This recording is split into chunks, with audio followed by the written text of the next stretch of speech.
Hello. Today we're going to be reading the book called Turning Pages, My Life Story. This is written by Sonia Sotomayor, and it is also about Sonia Sotomayor.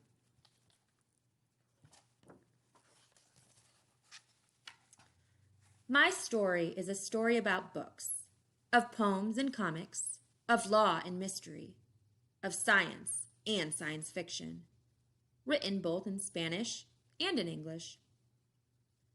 Even though I was born and grew up in New York City, Espanol, Spanish, was the language we spoke at home, the language of Puerto Rico, the island where my family came from. I struggled to learn English. Balancing two languages in my head wasn't always easy, but books made learning fun. Reading was like lighting candles, each book a flame that lit up the world around me. What was so special about books? Do written words have a unique magic? At each step in my life, I would put together the answer like pieces to a puzzle. My first memory of the power of words came from Abuelita, my beloved grandmother. Every Saturday, my aunts and uncles and cousins would gather for a party at her home. After we ate dinner, the crowded little room would get quiet. Abuelita would close her eyes and recite poems written long ago about the tropical land our family had left behind. The words she spoke sent a charge through the room and sparked memories of her faraway island home. I didn't know how to read yet, but written words, I discovered, were electrical currents that jolted feelings to life. When I was 7, I got sick and was diagnosed with diabetes. I was so afraid of the big needle used to take my blood for testing at the hospital that I ran outside and hid under a parked car. I also learned that I would have to get shots every day to stay alive. All those needles were scary. I found my courage in an unlikely place: comic books. After reading stories of regular people who had secret superpowers that could save the world, I imagined being as brave and powerful as they were. Then I learned how to give myself the shots, and in time, I got used to it. Books, it seemed, were magic potions that could fuel me with the bravery of superheroes. I may have been inspired by Supergirl, but I still needed to use an airplane if I wanted to fly. When we took trips from the cold concrete streets of the Bronx to sunny Puerto Rico, I ate fresh mangoes that had just fallen off the trees, sipped juice straight from the coconut, and marveled at the shimmer of tiny glowing creatures in the bay at night. But my favorite time was siesta at my aunt's home in Mayagüez. At lunchtime, we feasted on rice and beans, and chicken spiced with sofrito, a delicious mixture of tomatoes, onions, garlic, and peppers. Then, belly stuffed full, all my aunts and uncles and cousins would settle down for a nap in the peaceful quiet of a hot afternoon. Their nap time was my reading time. I had my trusty books to keep me company. Books were my loyal friends. They made it so I never felt lonely. When I was 9 years old, my father, Papi, who had been sick for a long time, passed away. I felt sad and confused, and my home was filled with gloom. But I discovered a place where I could feel comfort. All summer long at the nearby Parkchester Library, I walked through the aisles and touched the musty volumes until one book after another caught my eye. I read as many books as I could. I wanted to read them all. I was lucky to have a library that was in my neighborhood, walking distance from home. For hours I could sail away to the wondrous lands and the stories I would choose from the stacks. The library was my harbor, and books were little boats that helped me escape the sadness at home. Leaving home, though, was the farthest thought from my mind the day a delivery man rang our apartment doorbell, hauling 2 huge, heavy boxes. "What's inside?" my brother Juan and I asked, and Mommy, my mother, told us to look. Tearing open the packing tape, we discovered an entire encyclopedia.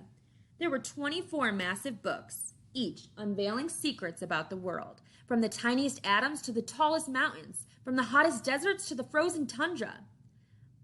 Mommy had created a library in our very own home. Every time I opened a volume, I learned new words and ideas. There were miracles of life taking place in our bodies and outside in the world around us, and I started to think more about my place in it. I felt like a deep-sea diver exploring mysterious depths. Books were my snorkel and flippers, helping me get there. Back on land, Nancy Drew, the young girl detective hero in dozens of books, fired my imagination. Her make-believe life was so different from mine. She lived in a big house on a tree-lined street and partnered with her dad, a successful lawyer, to solve crimes. Despite our differences, I would doze off, picturing myself in Nancy's shoes. Could I figure out mysteries too? Books were a time machine, inspiring me to imagine what I would be when I grew up. When we moved to a bigger apartment in the Bronx, our new home wasn't anything like Nancy Drew's, but Juan and I did finally get our own small rooms. It was just really one larger bedroom divided by a thin wall, but we each got to decorate our rooms. I chose wallpaper with pictures of the constellations in the sky. I loved reading science fiction books about journeys into deep space, time travel, and encounters with aliens. Even more amazing, real-life astronauts had just landed on the moon. They left behind a gift of words, messages of peace from the countries back on Earth. I read everything I could about the moon landing. If that was possible, then anything I could imagine was possible too. Books were my launch pad, blasting me straight into my dreams. As I got older and read more, my future slowly started to take shape, like a ball of clay that you carefully sculpt into a figure with your fingers. In high school, my teacher assigned my class a book about boys on a deserted island who went wild because there were no rules. The boys hurt each other in the chaos of a land without laws. This book opened my eyes. I saw why we need laws and rules to feel safe, so that people have the freedom to grow and flourish. I did not yet know that I would end up working in law, as a lawyer, and later as a judge. But I was learning why laws mattered. Books were lenses, bringing into focus truths about the world around me.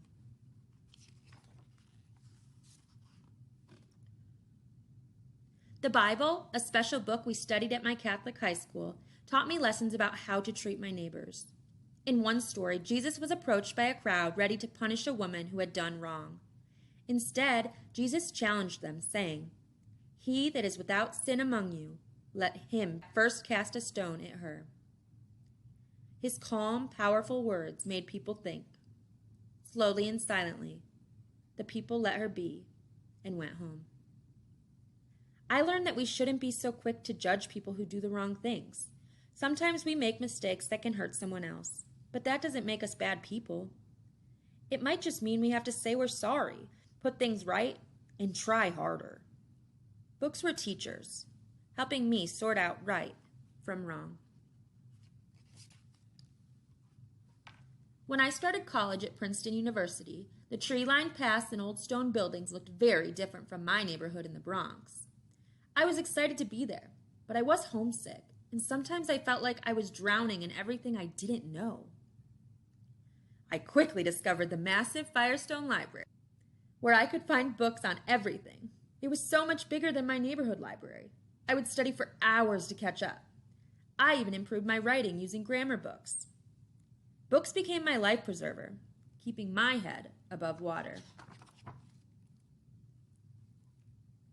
All that reading taught me about the farthest reaches of the planet and even about the little island closest to my heart, Puerto Rico. I read about men and women there who worked hard but were paid very little. I read about how Puerto Rico became a part of the United States of America.